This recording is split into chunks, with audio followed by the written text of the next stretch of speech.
Tá feito. Olá, pessoal do Brasil, Estados Unidos e Europa. Eli Boda com mais uma podcast Conversas entre Educadores. Nós estamos celebrando 15 anos dessa obra, que nasceu em Passo Fundo, Brasil, e hoje é sediada no estado de Washington, desde 2011. Hoje eu estou aqui com uma coautora muito importante, a gente tem uma relação familiar, estou muito feliz de receber ela, muito sábia. É a Neucinda. Tudo bom, Neucinda? Tudo bom, Eliane. Graças a Deus, tudo em perfeitas condições. Tá falando de Passo Fundo? Falando de Passo Fundo, às 3 horas da tarde, depois de uma chuvinha gostosa, porque nós temos muito calor esses últimos dias, e agora caiu uma chuvinha, mas podia ser maior. Ela assustou bastante, parecia que vinha um mundo abaixo. Os cachorros enlouqueceram, né? Mas tudo certo. Então, pessoal, hoje a gente vai conversar um pouquinho sobre felicidade, mas sobre formação acadêmica, educação. Eu vou pedir para a Neucinda se apresentar para quem está escutando essa podcast. Bom, eu me chamo Neucinda, estou aqui no planeta atualmente como Neucinda Ramos de Campos. Eu tive uma caminhada que eu acho que às vezes as pessoas não, até nem acreditam, porque eu andei nesse mundo por vários setores, né? Eu fui gerente regional da FEBEM, aqui em Passo Fundo nós tínhamos 24 cidades que nós atendíamos. Fui advogada por 30 anos, agora estou aposentada, e trabalhei em recursos humanos 28 anos, e agora eu continuo de outra forma, um pouquinho não assim, no tradicional, eu estou buscando a minha essência, o meu autoconhecimento, e aí então comecei a fazer cursos e mais cursos nos últimos anos, né? É reiki, é cromoterapia, é yoga, eu tenho uma formação de yoga de 1.000 horas de aula também, que levei a minha filha Nossa! também para yoga, é. E atualmente eu estou fazendo psicologia transpessoal aos 79 anos de idade. Parabéns! Sempre estudando, sempre estudando. Ah, A gente tem que aprender um pouco. eu vou começar com a sua primeira carreira, que a senhora saiu de uma família humilde, depois estudou direito. Para conta um momento marcante dessa sua primeira carreira ou alguma dificuldade que superou. Olha, um momento marcante da minha primeira carreira foi que eu comecei a advogar na época que as leis brasileiras não existia o divórcio e passou a ser implantado o divórcio no Brasil aqui. E a minha primeira separação foi dramática, mas me gerou muito conhecimento para o desenrolar da minha carreira. Eu tinha na frente da minha casa um casal que brigava muito. O homem, o marido era alcoólatra. Hum. E ele chegava em casa, batia na esposa, os filhos corriam, se escondiam na minha casa, se escondiam na casa dos vizinhos. Chegou um ponto que ela veio e me pediu: olha, você está começando, eu sei que tu está começando, já é advogada e coisa e tal, eu queria fazer a minha separação. Aí eu aprendi na faculdade que se a gente fizesse amigável, teria menos custos, menos tempo, sairia mais fácil e a família continuava unida, né? Porque era amigável.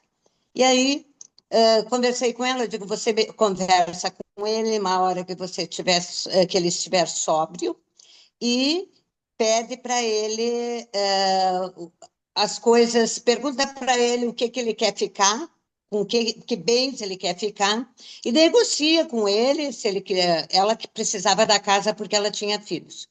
Então, você dá o carro para ele, enfim, negocia, quando tiver tudo certo, tu vem e me avisa que a gente bate e o juiz homologa. Bate a separação, o juiz homologa. Aí marcamos para um dia. Naquele dia ela não apareceu, no outro dia eu me envolvi com outras coisas. No terceiro dia eu fui ver o que houve. E ela tinha eu estive na casa do irmão dela, o irmão dela me contou que o marido chegou embriagado, abriu a porta, deu 2 tiros nela e depois se suicidou na frente das crianças. Ah, Então, foi uma coisa muito dolorosa, sabe? Mas foi, e visto que eu, como eu sempre fui envolvida na área social, eu tentava harmonizar as coisas, para que eles. Uma separação é bastante difícil, porque tem uma série de questões que envolve família, né? Filhos, bens, uma série de coisas. Então, a gente eu já tinha uma certa preparação, tanto é que eu digo, vamos fazer amigável, mas a gente não imagina que possa acontecer isso, né? Então, uhum. isso foi uma lição extremamente grande para mim, foi um sofrimento, porque eu conhecia muito bem a pessoa, mas como eu trabalhei em direito de família, então isso me ajudou para trabalhar com as pessoas que queriam se separar de uma forma diferente, né? Olha Porque que. o alcoólatra ele precisa de tratamento, é assim como o depressivo, né? Então, mas naquela época, há 50 anos atrás, não tinha isso, né? Não, o poder público não ajudava. Hoje, o poder público socorre, tem a delegacia da mulher, a mulher pode separa, tem para onde ir, ficar enquanto ela não tem uma profissão, enfim, tem uma série de ajudas. Naquela época não existia nada disso, né? E se via o ser humano como um ser simplesmente tu queria condenar, né? Tu Uhum. queria, não, ele fazia coisas ruins, era ruim, então era uma coisa que não podia ficar junto, enfim, né? Tinham que separar mesmo. E então isso depois até me ajudou nessa outra vida que eu estou agora, que a gente entende mais do ser humano, né? Olha que história marcante. E essa questão da violência doméstica, ela afeta muitas famílias hoje em dia ainda, mesmo com tratamento, mesmo com uma maior compreensão. Foi isso que levou, no final da sua carreira, trabalhar com crianças, com órfãos? Foi nesse mesmo sentido de tentar ajudar? E- e- Exatamente. Eu fiz muita loucura aqui em Passo Fundo. Naquela época, eu reuni umas 2, 3 amigas e fomos lá na delegacia da mulher, aliás, na delegacia de polícia, pedir uma delegacia da mulher, porque a mulher ia lá, registrar uma queixa, era com homens. E os homens, de uma forma ou de outra, são bastante machistas e eles não são muito tolerantes. Enquanto a pessoa estava fazendo, registrando a queixa, eles estavam ironizando, perguntando, mas Hum. daí, o que que tu fez para ele, que ele quis te bater, né? E a gente não gostava dessa situação. Daí fomos lá pedir uma delegacia especial para a mulher. E aí o delegado riu da nossa cara, né? Ele disse assim, mas vocês querem uma delegacia para vocês? Nós não temos condição, não temos nem delegado para homicídio, para outras coisas super importantes. Vê, né? Como é que é? Eles pensam. Agora, querer uma delegacia, isso não temos condição, né? Então, o máximo que eu posso fazer para vocês é dar uma escriturária para que faça os registros aqui, para fazer os registros quando vem a mulher. Aí ele me disse quem era uma tal de Yara Barcelos. E a Uhum. Yara tinha 2 metros de altura e era bem potente. Eu digo, vale, vamos pegar a Yara. Olha, E o homem olhava parabéns! para ela e já ficava amedrontado, né? E aí a Yara funcionou, fazendo os registros das mulheres, né, que iam lá. E a gente divulgou bastante, coisa e tal, e deu uma acalmada, né, nessas questões assim. E aí foi tudo, nada por acaso, tudo foi se encaminhando, porque dali uns anos, Porto Alegre já quis uma delegacia, daí já montaram uma delegacia, até que chegou em Passo Fundo a delegacia da mulher, né? Parabéns, a senhora foi uma Então, é uma das coisa que pioneiras. nada é por acaso. Inventando moda sempre, como diz o meu marido. E o seu trabalho na FEBEM, a senhora trabalhou com menores também, né? Como que foi esse envolvimento? Trabalhei, 5 anos eu fui gerente regional da FEBEM, nós atendimos 24 cidades ao redor de Passo Fundo, e tinha programas assim de atendimento ao menor, tinha que visitar as prefeituras, ver como é que eles estavam desempenhando o papel com os menores, onde é que estavam sendo atendidos. Foi uma época bem interessante que entrou o código, nós participamos do código, existiu o Código do Menor, e daí nós começamos com o Estatuto da Criança e do Adolescente, e daí a gente tinha que visitar todas as cidades, implantar esse novo método, né, de atendimento ao menor. Foi muito assim, mas me surpreendeu muito o seguinte, que a gente, como é muito idealista, então a gente quer renovar o mundo de uma hora para outra e acha que vai conseguir. Só que na FEBEM, a gente é um mero instrumento de outras pessoas, né, que são o governador, os técnicos e outros que trabalham ali. E tem questão de recursos, que não existem recursos, tem recurso para tudo, mas para o menor é difícil o recurso, né?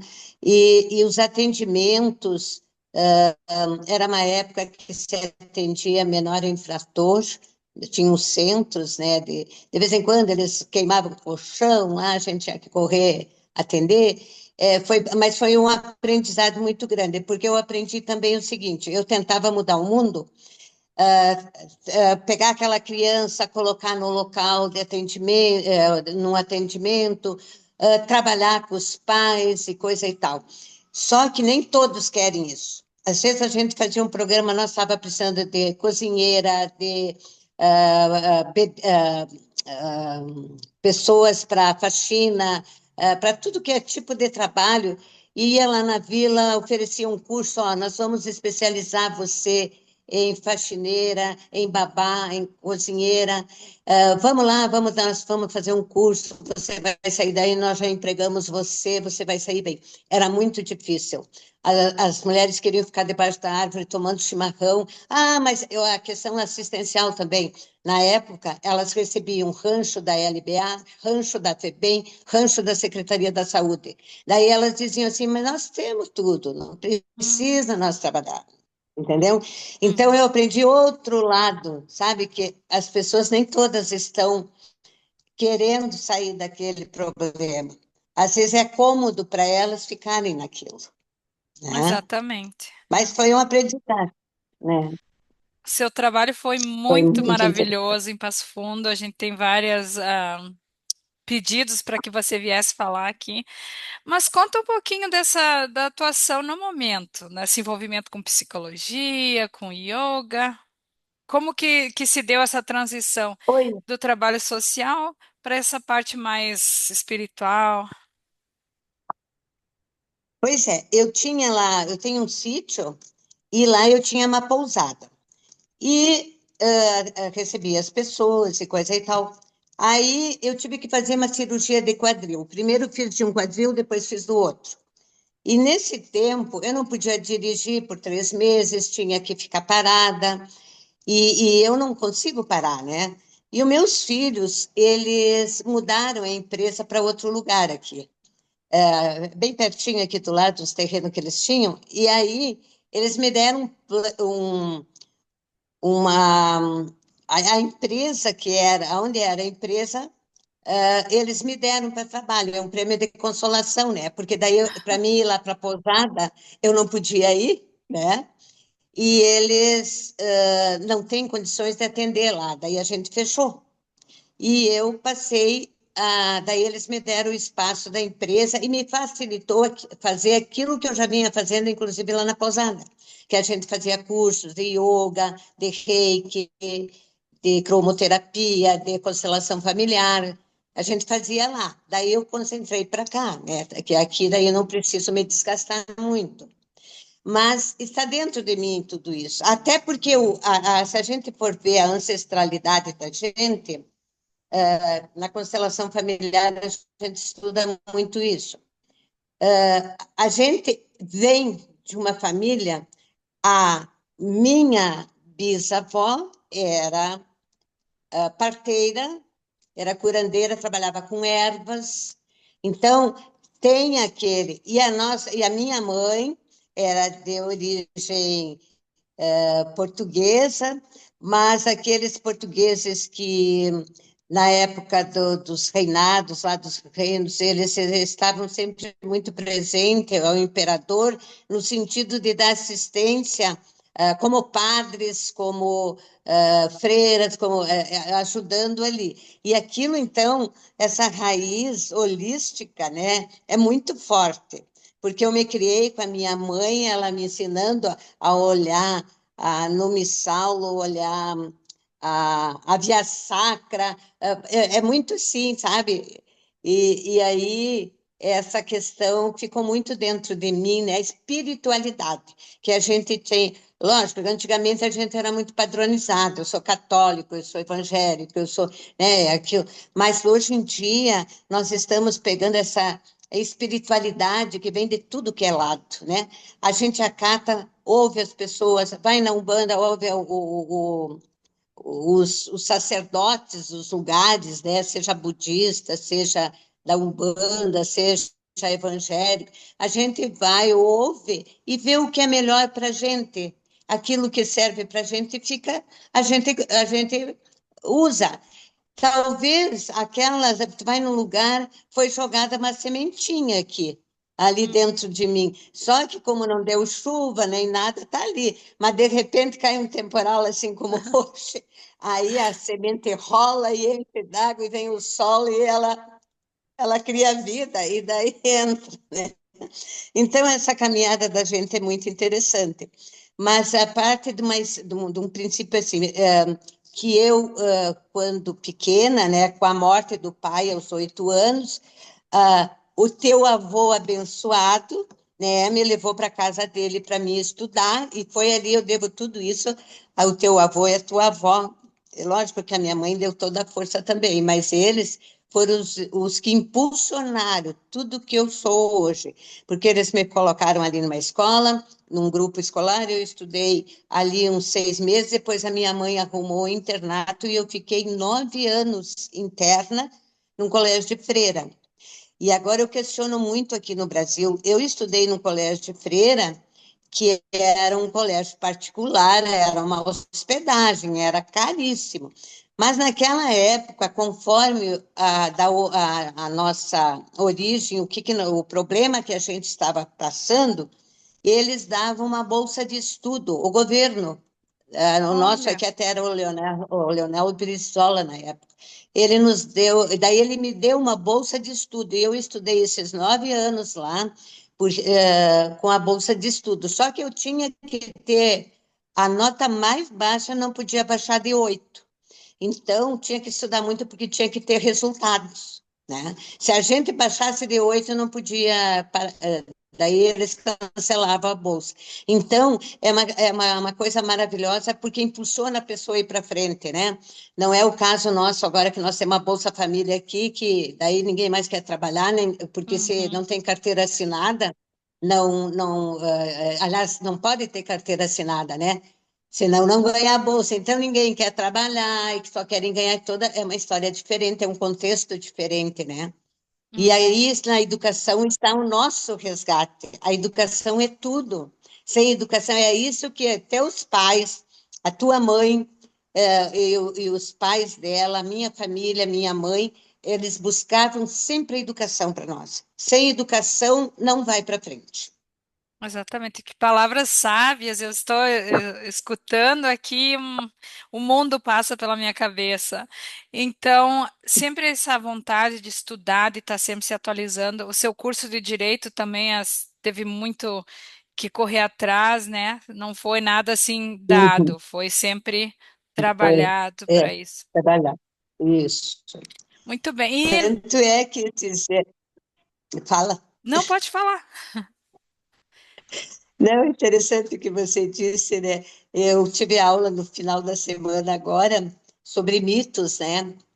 E aí foi muito interessante. Ele mandou, o professor mandou eu escrever uma historinha daquelas de fábulas lá da infância, né? E a minha mãe sempre foi muito contadeira de história, ela contava tudo que era história para nós. Eu tentei selecionar até que me veio uma muito interessante, que era da formiga e da cigarra, né? E a mãe, como portuguesa, boa portuguesa, ela encenava tudo muito bem. E aí eu achava aquilo maravilhoso, porque ela dizia a cigarra cantava no verão maravilhosamente bem, a formiga trabalhando, e ela mexia com a formiga, né? Deixa eu Uhum. trabalhar, coisa e tal. E a formiga dizia, ó, vem o inverno, tu vai passar frio, né? E dito e feito, chegou o inverno, a formiga sem abrigo, sem roupa, né? Se desesperou. E a cigarra lá com a sua lareirinha, né? Acesa, com a formiga passando bem, né? E aí eu descobri até dentro disso, daí a gente fez uma reflexão, o porquê que eu não paro de trabalhar. Eu estou sempre trabalhando, sempre arrumando pepino para mim. E essa fábula deve ter mexido muito comigo, entendeu? Uhum. E veio aquela questão: quem não trabalha, não come, não vive bem, entendeu? Foi um aprendizado que eu tive. Só que daí, em todo aprendizado, nós temos que ter o equilíbrio, né? Então, para poder realmente ser feliz. Essa fábula passou bem na nossa família, porque a gente está sempre buscando estar ocupada, né? E o inverno vem. O inverno vem para todos, trabalhando ou não. É, E o seu verdade. tópico no Isso livro aí. foi educação e felicidade. Dá para falar um pouquinho qual a relação entre educação e felicidade? Pois olha, Eliane, foi muito engraçado. Quando você pediu para mim escrever alguma coisa, eu pensei sobre educação. Eu fui professora logo que, aos 18 anos, 17, 18 anos, eu fui professora 2 anos, antes de casar. Mas, no fundo, eu vou acompanhando sempre a educação, tenho os filhos da gente, coisa e tal. E eu comecei a ver, de uns tempos para cá, uma questão assim, não é bem um buraco na educação, mas é uma coisa que nos leva à reflexão, né? Como está sendo atualmente a educação das nossas crianças, dos nossos jovens aqui no Brasil? E a gente vê assim que a criança ela sai, o primeiro mundo dela é a família, né? Ali ela recebe dos pais, começa a caminhar, começa a aprender o que é fazer as coisas certinhas, ter limites, enfim. Ali as primeiras noções de conhecimento a família dá. Daí ela sai da família, vai para a escola. A escola, no meu, na minha forma de entender atualmente, eu vejo ela assim, até por um lado, ela devia ser bem assim, técnica, para repassar o aprendizado profissional para a vida da pessoa, tá? Só que nem ela não faz nem bem isso e nem bem o que resta, o todo. Nós Uhum. costumamos a fracionar as coisas. Aqui nós temos a medicina, tá? É fracionada. É o médico da cabeça, o médico do pé, é o médico do braço, né? Então, nada é conectado, né? Sendo que nós somos um ser único inteiro, entendeu? E além dessa inteireza material nossa, que é o corpo, trabalhar o corpo todo junto. Eu, por exemplo, tive um desequilíbrio hormonal que me deu arritmia, tá? Uhum. Só que o meu coração examinava, não tinha nada. E, no entanto, ele estava fora de compasso. O que é uma queda hormonal, os 50 anos, toda uma história. Então, é importante o ser humano ser analisado como um todo, fisicamente. Mas, além dessa parte física, ele tem, a gente chama no yoga e em outros tipos de filosofias de vida, outros corpos. Então, nós temos o corpo físico, corpo mental, corpo emocional e o corpo espiritual. E aí, o que que acontece? O ser humano vai para a escola, ele vai receber mais aquele aprendizado técnico. Ninguém fala para ele de coisas mais profundas. O que que você está fazendo aí? Da onde que tu veio? Para onde que Uhum. você vai? O que que você vai levar para daqui quando tu sair? Tu vai morrer um dia ou não vai? A planta nasce, cresce, morre. E nós? somos eternos? Não, um dia nós vamos ter que partir. O que que nós levamos? Como nós teríamos uma melhor vida aqui, uma plenitude, né? Você Exato. sabe que existe, não sei se tu já viu falar na cidade, no país chamado Butão, que Não. é onde reside a felicidade. Hum. Todos os anos eles põem em votação para ver o que está atrapalhando a felicidade deles, entendeu? E nós aqui teríamos que ter dentro da escola questionamentos, reflexões. Não precisa dar pronto, porque nem nós às vezes sabemos a definição daquilo, o que que é aquilo. Mas por despertar no homem o lado intuitivo e não só o lado racional, né? Ele tem que ser trabalhado as duas coisas, os dois cérebros, o intuitivo e o racional. E dentro desse intuitivo, então, tu vai para a escola, tu recebe um conhecimento técnico, mas a professora nunca falou assim: vamos fechar o nariz, vamos ver qual é o alimento melhor que nós temos para o nosso corpo. Aí todo mundo vai gritar: comida, comida. Mas tem um que é mais importante, é a respiração. Experimente você ficar 3, 4 minutos, com a narina fechada sem respirar, você vai a óbito. Então, alimentação, tu consegue sobreviver uma semana, tomar água, uma semana, 15 dias, tu consegue, tem reservas no corpo. Agora, essa questão de respiração, não, é a coisa mais importante. Quando nós nascemos, o que vai na nossa legislação brasileira, às vezes existe aquelas disputas assim, de filhos. O filho apareceu um herdeiro, e aquele herdeiro é um morto. Daí eles, aquele foi morto, não, aquele morreu, não tem direito à herança. Só que, se ele conseguiu respirar, não interessa se ele durou 1 hora, 2 horas, 5 horas, ele é herdeiro. Então, você veja a importância da respiração. E quando que a professora fala em respiração? A respiração, para nós, yogis, a gente recebe essa energia prana, chamada prana, pelos chakras, e nos alinha. Os chakras nos dão vitalidade, força, energia para viver. Então, eu acho assim que dentro da educação teria que ser questionado, tem que abrir muitas reflexões sobre esse aprendizado que não deve ficar só no lado técnico, mas sim naquele conjunto, né, que é o ser humano integral, com a sua alma, com a sua mente, com as suas emoções e com o seu corpo físico. Exatamente, a visão holística que você falou lá no início hoje, É. ela é muito importante. Aqui, as minhas filhas têm momentos de yoga na sala de aula, na escola, Ah, que inserido. coisa maravilhosa! E para o Você pessoal que está veja nós aqui. o pessoal que está escutando, a professora Marta de Yoga, que é a filha da Neucinda, ela ensinou a gente a respirar corretamente numa outra podcast, então dá para vocês escutarem ali. Infelizmente, a nossa podcast tem tempo limitado, mas eu ouvi que você trabalha com cursos. Se alguém quiser te contatar, quais os cursos, qual seria a melhor maneira? Fala um pouquinho para nós. Bom, aqui nós com os cursos, e nós, inclusive, eu quero te salientar o seguinte: nós temos um grupo de Reiki que está indo 2 vezes por semana no Hospital São Vicente e Paulo fazer Reiki Olha, que para os interessante. colaboradores. É, e eles estão muito satisfeitos porque já faz mais de ano que nós estamos fazendo isso e tem ótimos resultados. Então, nós temos aqui uma formação para Reiki, né? Temos aulas de yoga, temos constelação familiar, temos cromoterapia, massagem, são pessoas que vêm e fazem isso, né? Aqui, que é pessoas que não têm propriamente um espaço dentro de casa para poder fazer, tá?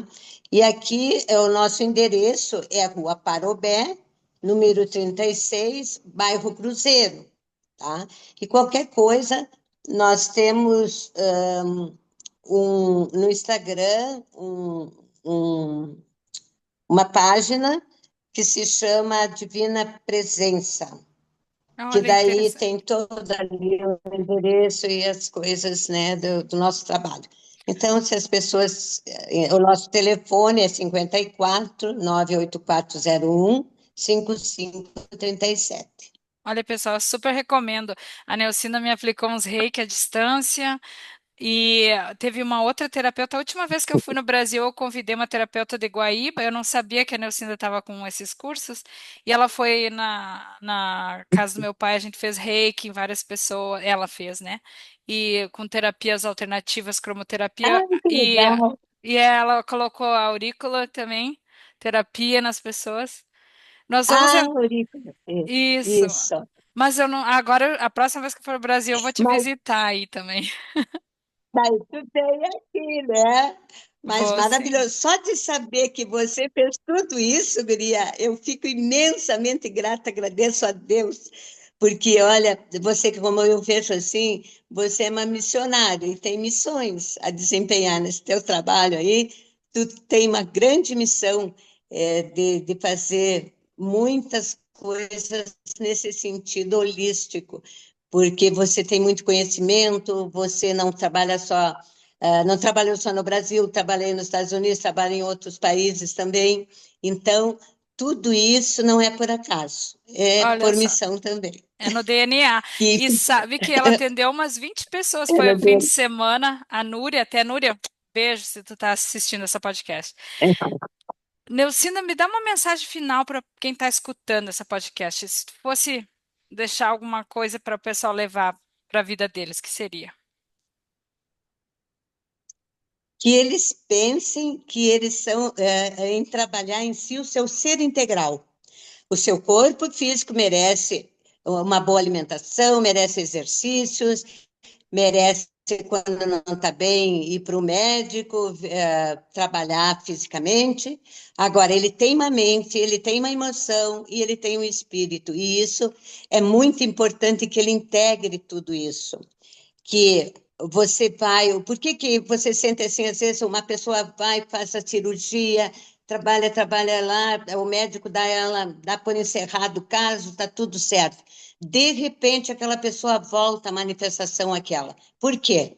Porque ficou alguma coisa nas emoções, na mente, que originou aquele problema.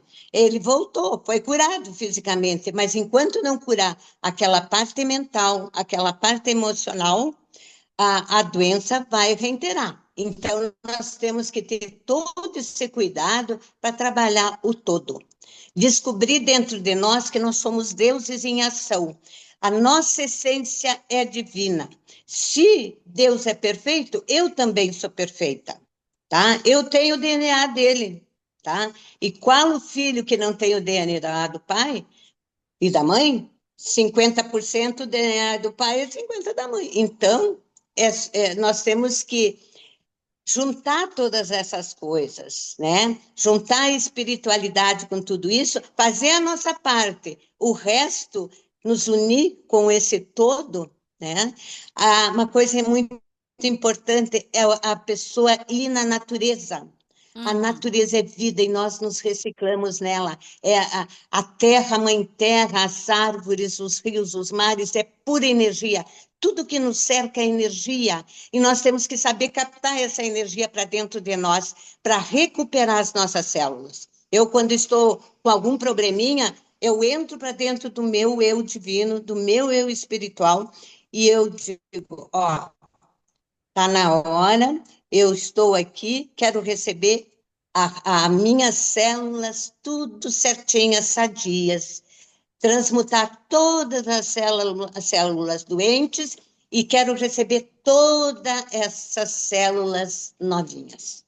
Então, Olha. fica o meu recado, aprendo. Quanta sabedoria, Neucina. Muita gratidão por participar hoje. É um prazer, minha prima querida. E até a próxima podcast.